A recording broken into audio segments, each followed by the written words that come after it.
Tara na mga kabayan, ka-OFW. Mag-focus muna tayo sa salitang focus. Napaka-importante po kasi sa ating buhay ang focus.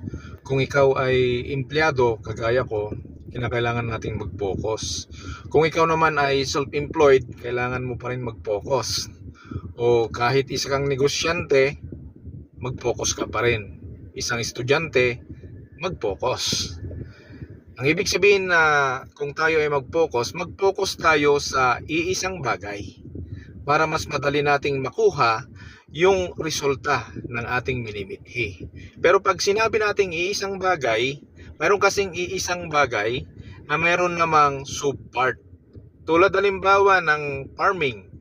Kung nasa farming ka, pwede ka namang mag-integrated farming. Ano ba yung integrated farming? Pag sinabi kasi nating integrated, siyempre focus ka sa pagtatanim.